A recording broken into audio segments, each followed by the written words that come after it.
क्या आपने वो घटनाएं नहीं देखी? क्या मुझे आपको याद दिलाना पड़ेगा जिसमें यह कह दिया जाता है कि 370 हटाकर बहुत गड़बड़ कर दी, 370 हटाकर, और ये गुपकार किससे छुपा हुआ है?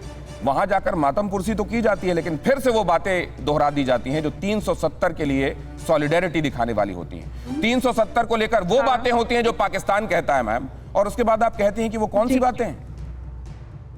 देखिए, 370 जो था, सरदार वल्लभ भाई पटेल जो थे इसके आर्किटेक्ट थे, article 370 of the Indian constitution के। मुझे नहीं लगता आपने ये पिछले 3-4-5 दिनों में ये किसने कंस्ट्रक्ट किया है जिसको जोर शोर से उठाया जाना है? या किसका एजेंडा है जिसको पैडल किया जाना है? जरा ये भी समझा दीजिए।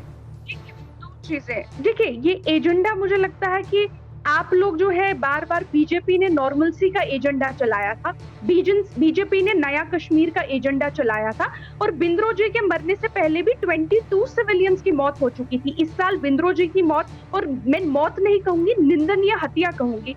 बिंद्रोजी की हत्या पहली हत्या नहीं थी, इस साल उससे पहले 22 हत्याएं हो चुकी थी, लेकिन शायद कश्मीरी मुस्लिम्स की थी, अल्पसंख्यकों की नहीं थी, इस वजह से हेडलाइन नहीं बना पाए, और सभी लोग कहते रहे कि सब कुशल मंगल है, नॉर्मलसी है, नया कश्मीर, और हम लोग यहाँ पे चिल्लाते रह गए कि लोग रोज मर रहे हैं। एनकाउंटर्स अब श्रीनगर में शुरू हो गए। श्रीनगर जो एक सेफ एरिया माना जाता था, अब वो भी सेफ एरिया नहीं रहा है। अब आपकी इन्फिल्ट्रेशन बढ़ गई है। आज ही 9 हमारे जवान शहीद हो गए हैं। सिर्फ दो बातें बताइए, डेवलपमेंट घाटी में हो रहा है कि नहीं हो रहा है? नंबर 1।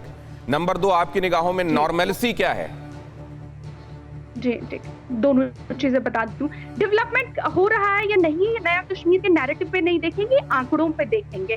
अभी गवर्नमेंट ऑफ इंडिया का डेटा आया है कि जम्मू और कश्मीर में पूरे देश में सबसे ज्यादा बेरोजगारी बढ़ गई है, यानी 22% बेरोजगारी जम्मू एंड कश्मीर में है, 22%। मजाक की बात नहीं है।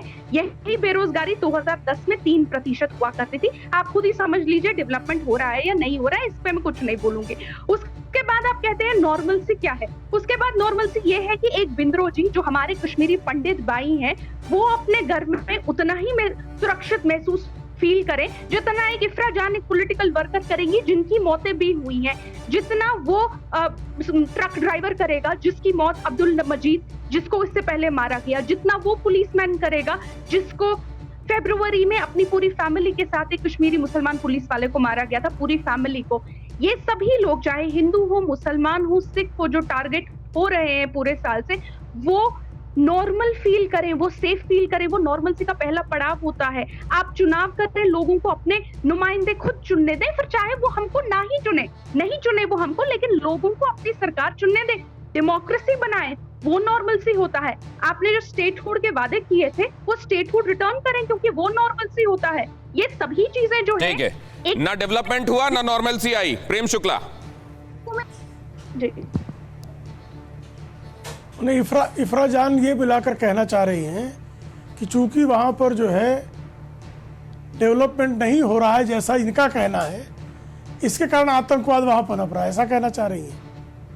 तो इसका मतलब है कि 1990 के दशक में जब नेशनल कॉन्फ्रेंस की 1980 के दशक की सरकार थी, उसने जिस तरह के अलोकतांत्रिक और अविकासिक कार्य किए, जान अब सुनने की बारी है। अब सुनिए, जब आप बोल रही थी प्रेम शुक्ला चुपचाप सुन रहे थे, प्लीज सुनिए। 90